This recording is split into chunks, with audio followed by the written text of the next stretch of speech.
What's up, guys, and welcome to a special edition of Player Pool. We're looking at the two-game Monday slate, and we have one game that should be way more popular than the other, but does the secret to the slate lie with a couple of rookie wide receivers? I'm going to get into it right after this.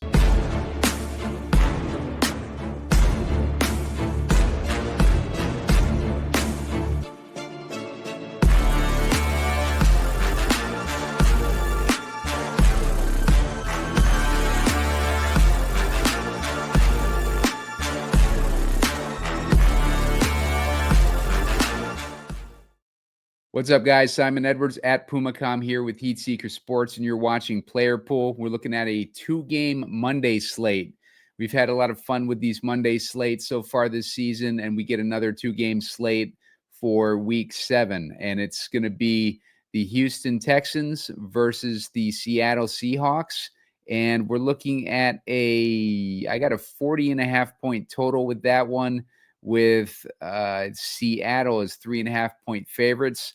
And then we also got Detroit versus Tampa Bay, which should be a fun one. We got a 52.5-point total in that one, with Detroit as 5.5-point favorites. And most of the ownership should accumulate on that Detroit versus Tampa game, but there are some spots where we could need to find value, that we could find it in an unlikely place. And I'm going to get into that in a minute. Just make sure to hit that like button, give me to 50 likes so we can put my favorite picks in the comment section as we get closer to lock.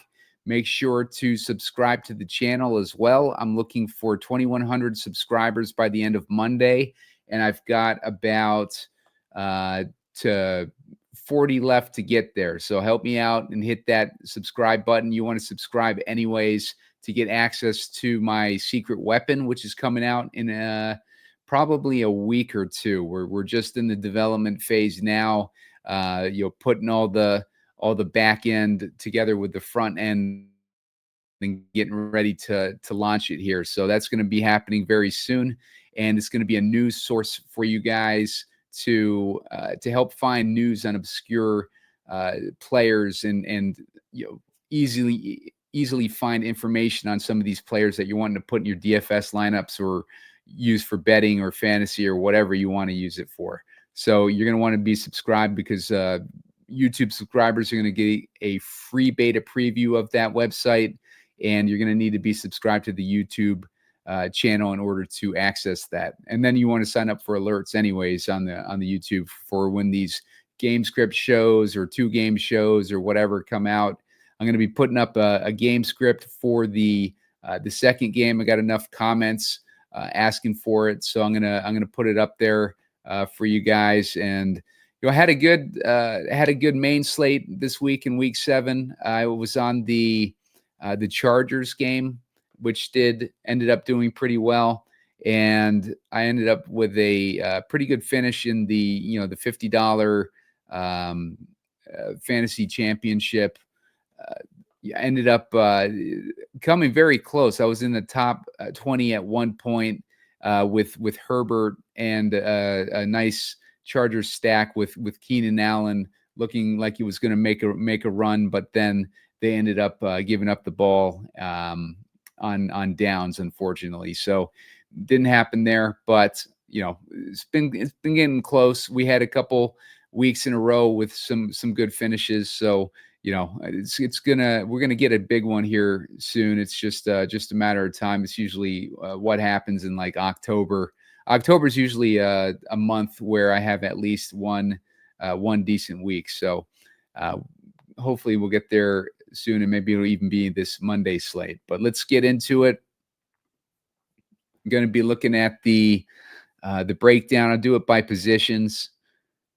We got Baker Mayfield in a good spot. I mean, Baker Mayfield's always in a good spot. Like, the guy has just been clutch ever since he joined Tampa Bay. Really, like, he had that game with the Rams before he got traded to Tampa Bay, or before he signed with Tampa Bay, and we saw a flash of what we might expect with Baker. But the past few years that he's been with Tampa Bay, he's just taken it to another level. And this season, he's just been unstoppable, even with the like all the damage to his wide receivers and everything. But we've seen, 22 points, 20 points, most weeks hitting at least close to 20 points. And this is with a banged up receiver core. He's basically missing all his stud receivers, but he just keeps delivering. And he's getting Mike Evans back this week. So, Baker Mayfield should be an interesting play this week. From an ownership perspective, let me get an idea of where he's at. He is looking like the second highest owned guy on the slate. It's going to be Goff and Baker are going to be the foundation for most of people's lineup building this week. And, there's good reason for that in this 52-point total. Jared Goff should be the most popular guy on the slate. He's at 6K, and he's playing at home on primetime. He usually does well at home. It's the road outside games on the road that that he usually struggles with. We saw that last week with Kansas City, that Kansas City game. He had 16.8 DraftKings points in that one. He did pretty well in the Cincinnati, the road outdoor game there, where he had 21 DraftKings points, but 12.7 at Baltimore, 11.9 at Green Bay. But when he's at home, we're seeing like 37 points for Chicago. We see only 13.7 versus Cleveland, but Cleveland's got a tough defense. But now he gets to play at home against a Tampa Bay defense that's giving up 19.3 DraftKings points a game to the quarterback position. So both sides of this with Baker, Detroit gives up 19.9 DraftKings points a game to the quarterback position as well. On top of that, going back to Baker Mayfield, let's take a look at the injury report for Detroit. Their secondary has been super banged up recently. Missing Terrion Arnold this week, Kirby Joseph, Brian Branch is suspended. Avonte Maddox is out. Look at all these guys. DJ Reed is out. Daniel Thomas, Khalil Dorsey, Ezekiel Turner, Dan Jackson, Rakestraw is out. DJ Reader is questionable. Marcus Davenport, just basically half their defense. And it's been great to target Detroit's defense recently because they've just been so banged up and, they're just barely functioning. So there's been shootout opportunities when you're facing off against Detroit. And we got one on Monday night with Tampa Bay, which is already a high-powered offense, but now they get to face off against a weakened defense. And they're getting a little bit healthier here on the offense for Tampa Bay. Mike Evans is questionable. He's expected to play. Igbuka has a very good chance of playing. Godwin is still out. Bucky Irving is out. We're looking at Jalen McMillan is still on IR. Jaden Smith, Josh Williams, a bunch of people we're not really concerned with. Looking at a right guard in Luke Haggard, who is out. If we look over on the defense, looks like we got a few guys on IR, but none of the main main players here. Let's take a look since we're here at the other game as well. We'll go to Seattle. Seattle had some damage in the secondary the last few weeks, so they had been vulnerable. He targeted them. Targeted Seattle's offense last week. I think they were playing Tampa Bay, and targeted that particular game just because the damage to Seattle's secondary meant that it was going to be a higher scoring game than expected. Devin Witherspoon was out last week. I believe Julian Love was out. Reek Woolen was out. We had a bunch of guys out, but they look like they're healthy this week. And we're getting a lesser quarterback in CJ Stroud facing off against his team. Would have hoped for a damaged defense for him to be able to face, but looks like they're getting a little bit healthier. But we'll keep an eye on Love and Witherspoon. If those guys are out, that's going to be a significantly better matchup for CJ Stroud and might even make the Texans worth targeting this week. Let's go to Houston and look at the injury report there. We got Christian Kirk out. That's going to be significant for us. We got the fullback on IR. Tank Dell is still out. Justin Watson on IR now. That is also significant for us. And on the defense, it looks like we got some depth issues. We got Jimmy Ward is out. We got Huzzy is out. We got Jalen Smith is on IR. Jalen Reed on IR. A few other guys on IR as well, as far as the defensive line. So some interesting injury situations there. Going back to our DraftKings page, we take a look at Darnold. Darnold has been he's been steady this year, and he had that 31-point week against Tampa that I was talking about. Last week against Jacksonville, he put up 20 DraftKings points, so he's capable of putting up points when he's getting pushed to put those points up. You can see a lot of their wins have been blowouts, 31-17, 44-13, 23-20 was a close game. He put up 16 points in that one. The game that they lost against Tampa is where he put up 31 DraftKings points. And it's just like I'm saying, like Tampa just been trouncing everybody, or at least scoring 30 points a game, no matter who's on the roster. Seattle and Jacksonville, he only put up 20 points in that against that terrible Jacksonville offense. And CJ Stroud had his biggest week in week 5, right before their bye, 28.8 DraftKings points. Look for some of the receivers of Stroud to be relevant coming out of the bye. We got a couple rookie receivers that we could be targeting this week. Move on to running back. Gibbs. Gibbs is, let's see where he's at in the ownership for this week. So Gibbs is going to be the second highest owned guy. We got a couple guys over 50%, and then everybody else is under, about 25%. So we got Gibbs coming in at around 56%. And Gibbs has not really lived up to expectations this season. His matchup, Tampa Bay, is a tough matchup too. Giving up 22.4 DraftKings points a game to the running back position, but Gibbs should have a difficult matchup. On top of that, there's coach speak talking up getting a more even split with David Montgomery. Head coach Dan Campbell was talking about how they need to get David Montgomery more involved as well. So all of that bad news for Gibbs.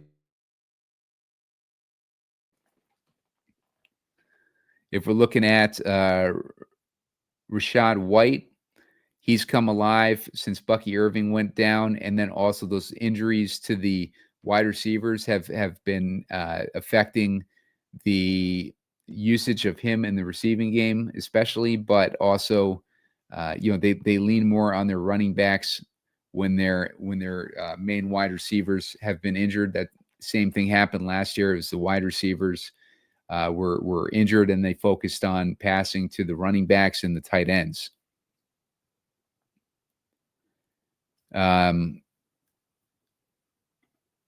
So that matchup, Tampa Bay's been good against the run, but Detroit has been good against the run as well. Detroit's giving up 17.9 DraftKings points a game to the running back position. The 22.4 was what Tampa Bay's giving up. So that's what Gibbs is facing. Kenneth Walker is in a timeshare with Charbonnet, and Charbonnet's getting all the high-value touches, even though Kenneth Walker has been the more explosive back. If we're looking at the matchup, Houston's only giving up 19 DraftKings points a game to the running back position, so that makes it all like just a mess for Seattle's backfield in this game. Charbonnet's been getting the high touches, but like the high value touches, but not putting up any results from it. And if we're looking at Houston, we got another time split here between Woody Marks and Nick Chubb.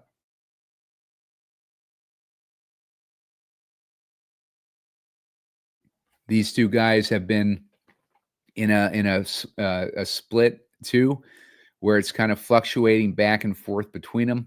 We had that one breakout week from Woody Marks in week 4, where he scored 27.9 DraftKings points, and we haven't didn't hear anything from him in week 5. He only had 2.4 DraftKings points.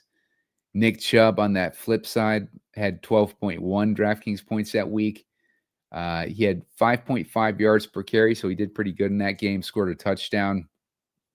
It looked like it was a hot hand situation, even with the lead at 44-10. That might have been, maybe they wanted to use Chubb because they had that lead, and maybe in a more competitive game, we see more of Woody Marks.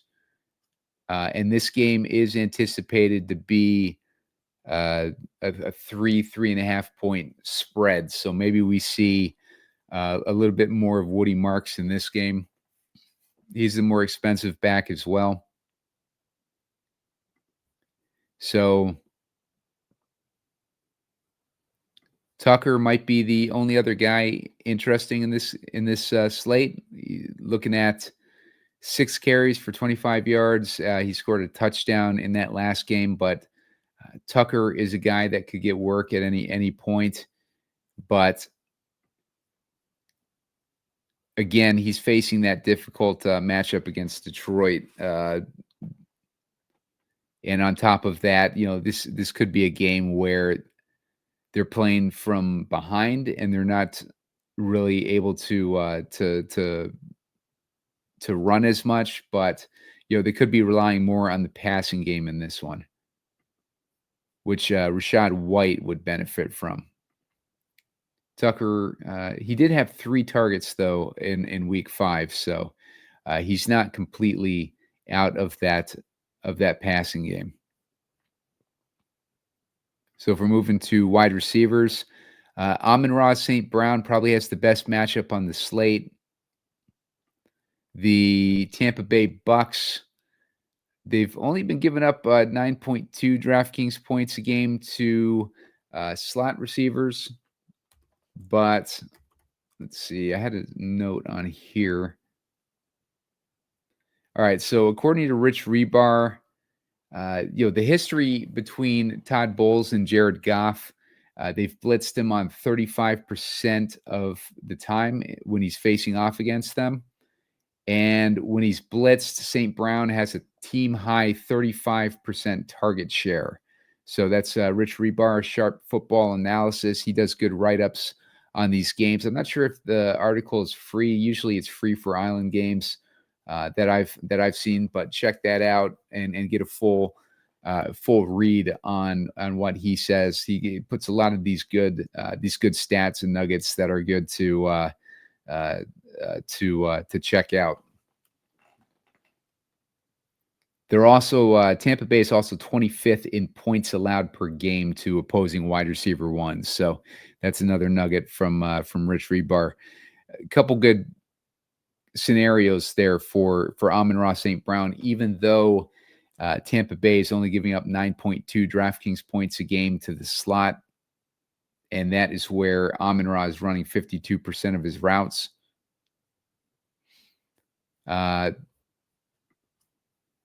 If we're looking at Jaxson Smith-Njigba, Smith-Njigba's just been on a tear this year. The guy's almost like a lock button type of play, but You never know. You never know when a guy's going to slow down or face that matchup that's going to slow him down. But Houston's been good against the wideouts. They've been only allowing 19.8 DraftKings points a game to wideouts. Only been allowing 8.8 DraftKings points a game to the slot.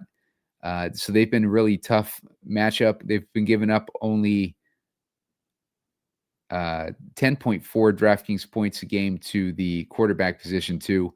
I think I might have forgotten about Sam Darnold when I was covering those quarterbacks, but yeah, Darnold has a tough matchup too. Oh no, I covered him, but yeah, he's got a tough matchup this week. So does Stroud. That's why that game total is pretty low. Looking at Nico Collins. Nico Collins actually draws a good matchup here.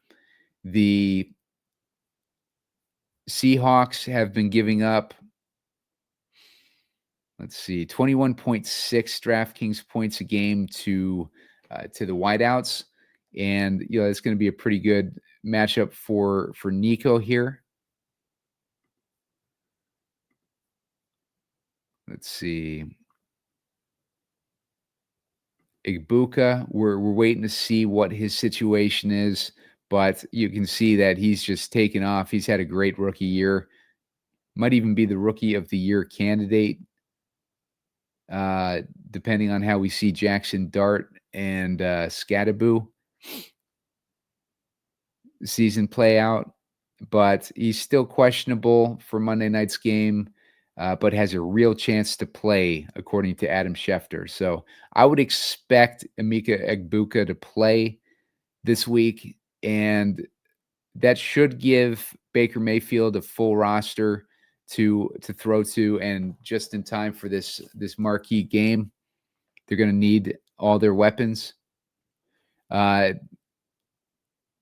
Evans was having kind of a slow year before he went out with an injury, but I would imagine him to jump right back in and start getting targeted by Mayfield. Mayfield doesn't even care; he just slings it at these guys. He's just like I don't think he's taken into consideration that Evans might be slow from an injury, but Baker's just going to be firing it off at these guys.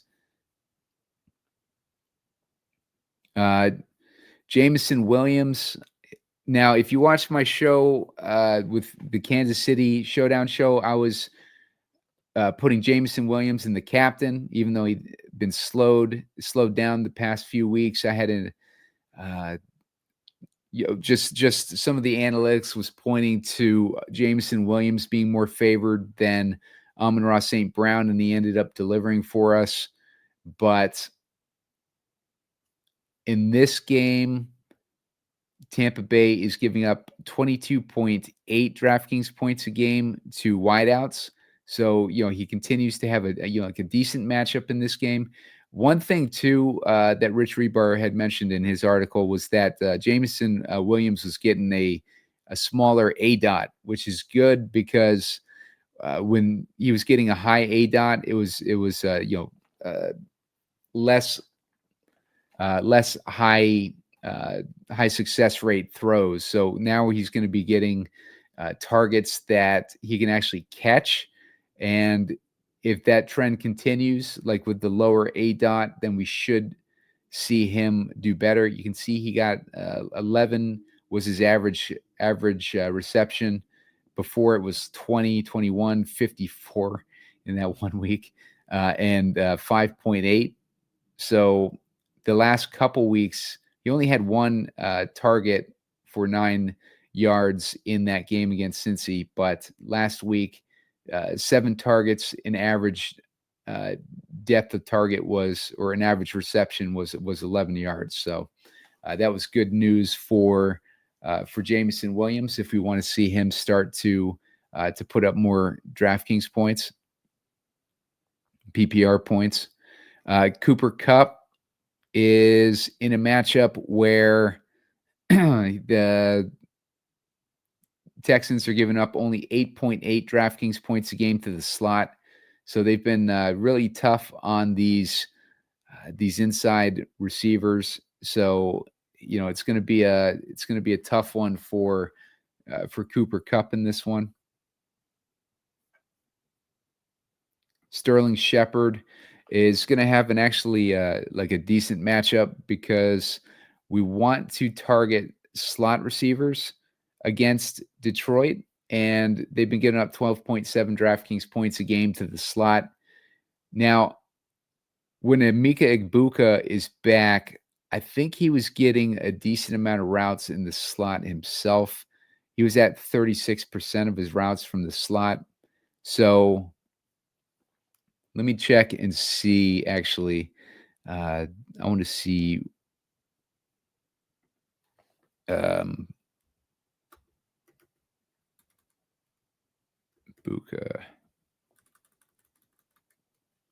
Let's see. I'm going to take a look and see what the slot percentage for Egbuka was, the most recent.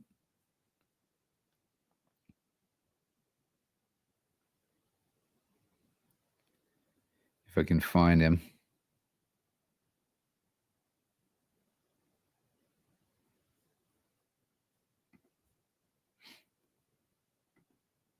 Got to check this chart here. So it's he might not be listed because he was out last week. Yeah, I don't know why he's not popping up on this this chart. Every time I try to do these demos live on the show, the guy that I'm looking for doesn't end up being on the list. So Egbuka was at 36% the last time I charted him. So, he's got a decent amount in the slot. So that matchup would benefit Egbuka as well. But Shepard is a pure slot receiver. So, we should see a good matchup for him. Tez Johnson had a decent week last week. He got 3 targets, 1 reception for 1 touchdown. A week after I had him as my anytime touchdown in my underdog video, he ended up scoring a touchdown against the 49ers last week. And he had 4 targets the previous week, ended up scoring 10 DraftKings points in that one as well. So Tez Johnson beginning a little bit more usage. Now, this is where I think we're going to get interesting. The lineup constructions seem to have a flex under 4K in salary. And if we look over at the Texans, we see a few of these rookies here in Higgins and Noel that we could see get a decent amount of usage coming out of the bye. They could get that rookie bump coming out of the bye. And Higgins in particular, I'm interested in. I was drafting a lot of him in best ball, and just kind of been waiting for him to have his breakout. With the way that the Texans have been playing, it hasn't been like conducive to that. But with Christian Kirk out, that could set up Jaden Higgins to come out of the bye. Maybe they fully commit to him, and we start to see some real action for Jaden Higgins. He's at 3,500. This guy was had a pretty good profile in the draft. Let me see what his draft situation was here. We'll take a look at his scouting report. Higgins scouting.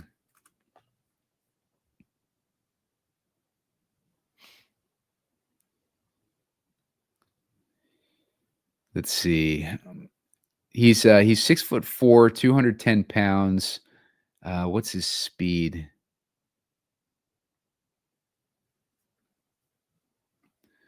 Jaden Higgins' speed 4.47.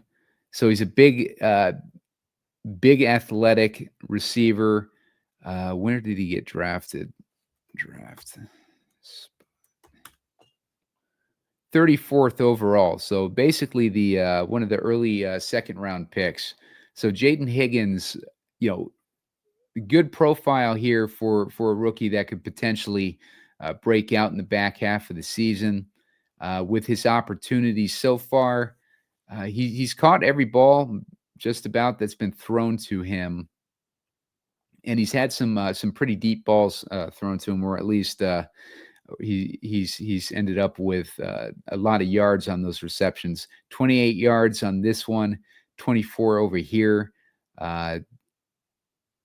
Average of 8 yards per catch in week 5. That's kind of an indicator of that shallower depth of target. Maybe they're going to work him in as more of a steady receiver. He had that 24-yard touchdown, so he's shown that he's reliable. Second round pick. He's an athletic guy, a big dude, and he's going to be low owned. Let's get an idea of what his ownership's going to be.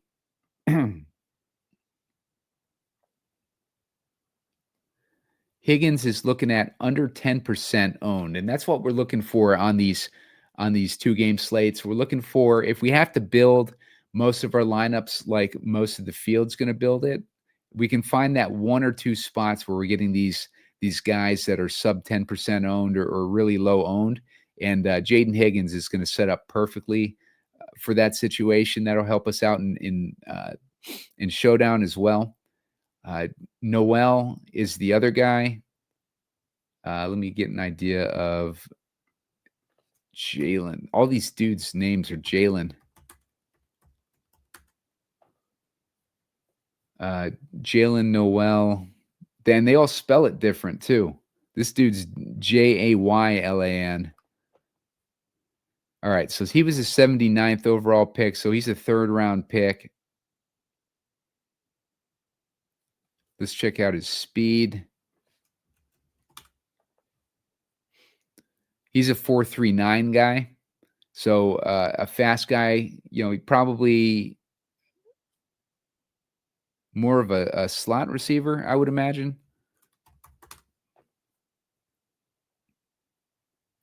All right, so he's more of a slot guy. So, this is a guy that could directly sub in for Christian Kirk. If we're looking over at their snap counts before the bye, Xavier Hutchinson was pretty steady at around 67%. Jalen Noel, he had gradually bumped up to about 30%. Nico Collins, we don't need to look at him.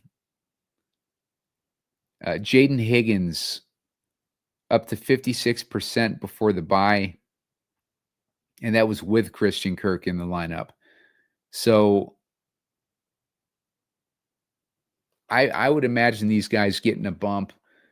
My lean would be towards Higgins, but we could definitely see Noel have a bump as well, and Noel is in the slot where they're getting targeted 39% in the slot versus Seattle's defense. So Noel might be set up there too. I might sprinkle either one of those guys in. I don't think I'd sprinkle them in both together, but I'm talking about that flex spot. Could be a perfect opportunity for us if people are going double tight end for the popular build to slate in one of these guys, Higgins or Noel, or maybe even Horton. Horton could get a bump after. Let's see. Well, they didn't have a bye last week, but Horton is a guy that I did a profile on in the preseason. He was getting drafted the 17th, 18th round, but we saw, he's had a few decent weeks worthy of where he was drafted.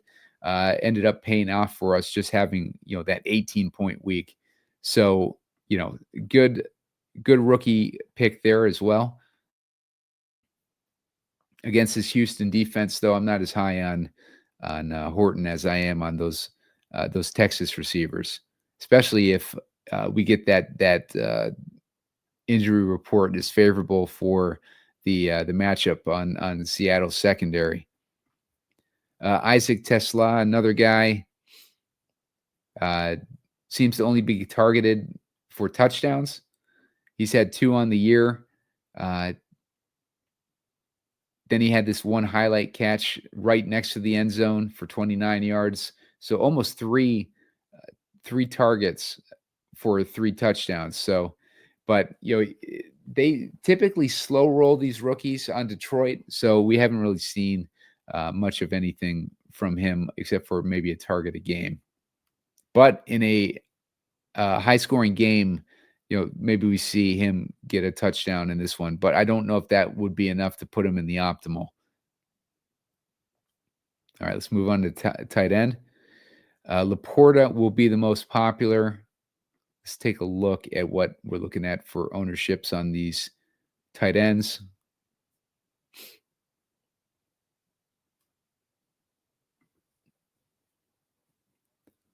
So Laporta is going to be at about 55%. Schultz is after him. My favorite is Cade Otton. They're still banged up over in Tampa, and Otton would be a guy, that they get a decent amount of targets to. He's had 6, 5, 4 in the last 3 weeks with those guys hurt. Hasn't really done anything with them yet, but last year, Cade Otton was one of the top scoring tight ends for a stretch right after all the, Evans and Godwin injuries happened. And then we got these Seattle guys. As far as the matchup, let's see. Seattle is giving up, or Houston is giving up only 8.7 DraftKings points. Seems like the best matchup is going to be Schultz. Maybe that's why he's the second highest owned guy. But Schultz's matchup, they've been giving up 15.1 DraftKings points. The Tampa Bay and Detroit matchups are both middling. And then the Seattle tight ends have the worst matchup. But the Seattle tight ends are the guys that are in a timeshare and kind of messy anyway. So that makes them an easy fade. Schultz, Otton, and Laporta will be the most popular. And those are the guys that I would want to have one of those guys in my lineup as opposed to, trying to take a swing on one of these guys. As far as the defense, the Lions and Bucks, I probably don't want any part of those guys. Texans, probably the best defense to target. But, honestly, with these defenses, you can pretty much just put in like wherever the salary leads. I think both these games are going to be pretty competitive, and there's offensive weapons all around, so it's going to be hard to kind of narrow down which one to target. But with all the damage to the Lions, I don't know why they're the most expensive at 3,100.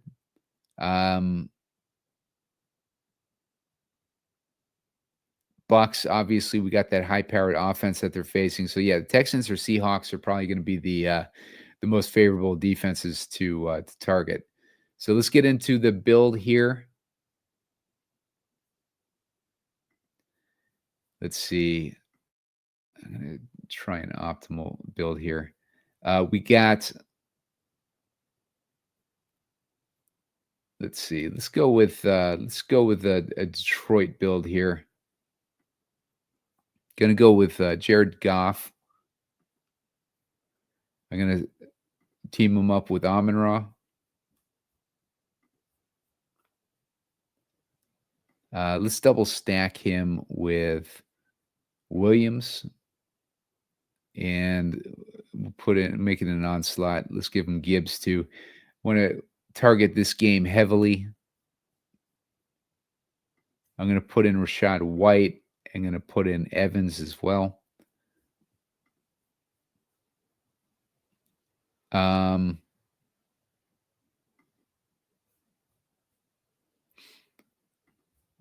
Get Otton in there. Just talked up those guys.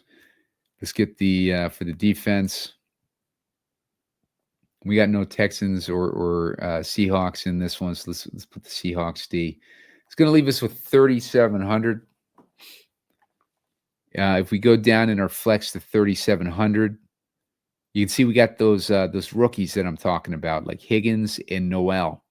And this is where really, if this is going to be a popular build with this game stack on Detroit, Tampa Bay, then we can really target these guys like Higgins or Noel and differentiate our lineup pretty significantly. Yeah, if we wanted to get Hutchinson in there, let me see what his ownership would be.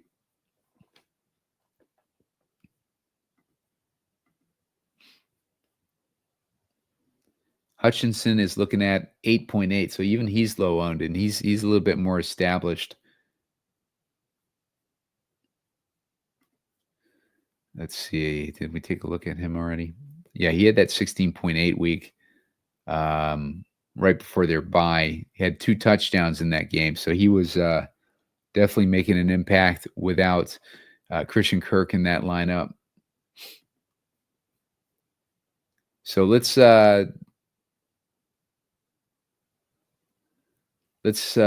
switch this up a little bit. Let's get Williams out on this one.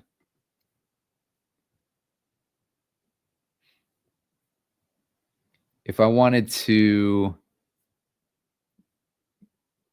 get like Jaxson Smith-Njigba in the lineup, I'd probably take Evans out. I'd put in Smith-Njigba.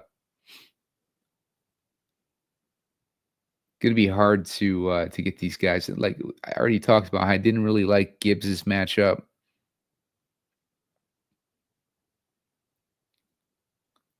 We could potentially. This is a game, like a slate where we have a bunch of timeshares for these running backs, except for White. White's basically the only one that has it locked in, so I don't mind leaving White in there. But let's put in a guy like Montgomery. Let's say Montgomery lives up to what the coach was talking about, getting him more involved. We got Smith-Njigba. We could put potentially Nico Collins. No, we can't put Nico Collins in there for some reason.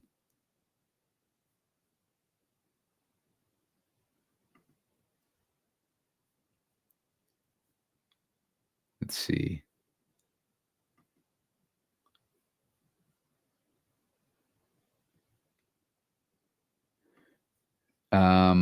Let's get.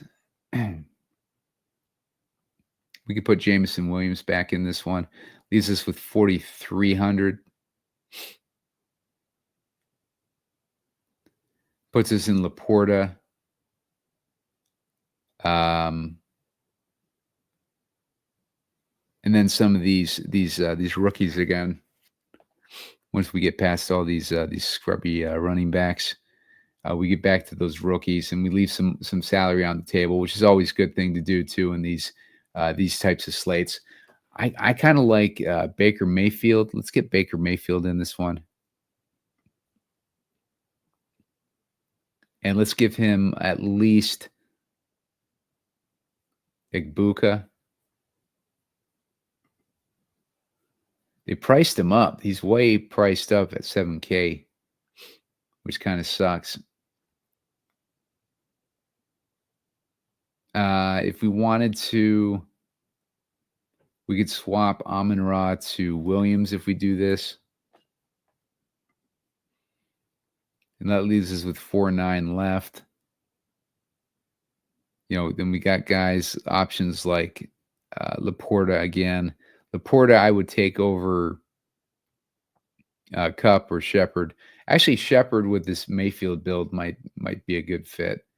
But I already got him stacked with Rachaad White, Igbuka, and Cotton. Or Otten, Cotton. We could put, maybe Mike Evans in this build. Leaves us with 5,400.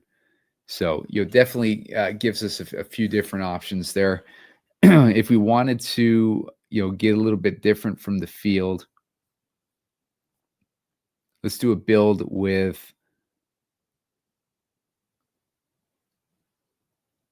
CJ Stroud. If we did Stroud, we can get Gibbs in there. Let's put Stroud with Nico Collins at the very least. Let's get Roddy White in there, or Rachaad White in there. Defense. Let's go with the Bucs D. Let's get Njigba in there. And let's put Amon-Ra in there too. See what that does for us. It's gonna be tough to work with that. Let's go with Williams instead. 4,200 per guy. Stroud, we got Nico Collins. I want to get like Jaden Higgins in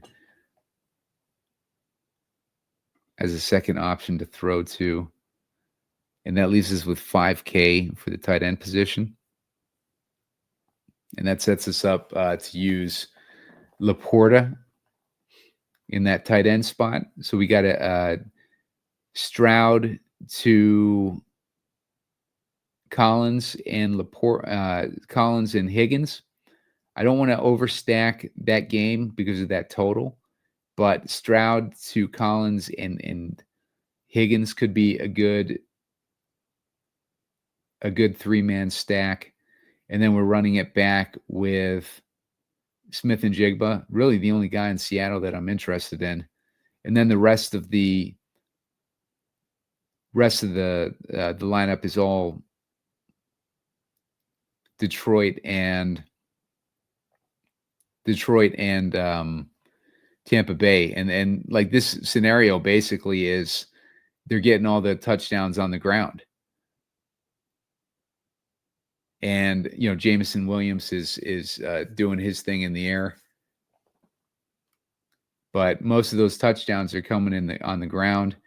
And, that just sets us up to be, like a different build, basically. We could swap out Stroud with Darnold if we wanted to. That basically, leaves us in the same spot. Maybe instead of Higgins, we want to put like Torrey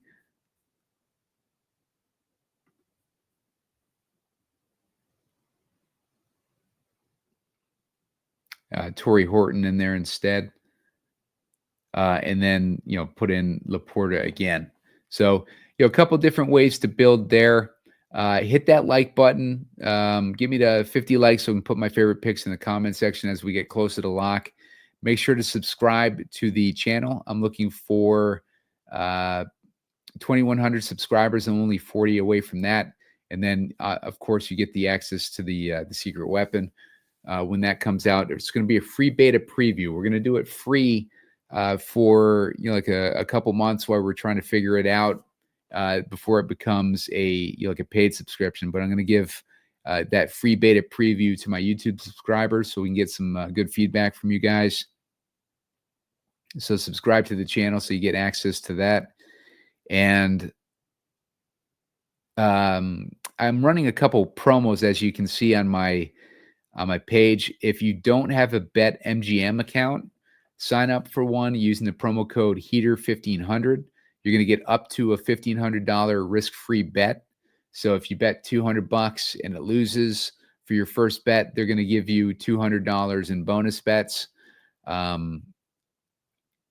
And with Underdog, I'm doing a promotion where if you use the promo code SEEK, SEEK, you play $5 and they're going to give you $100 in free bonus cash.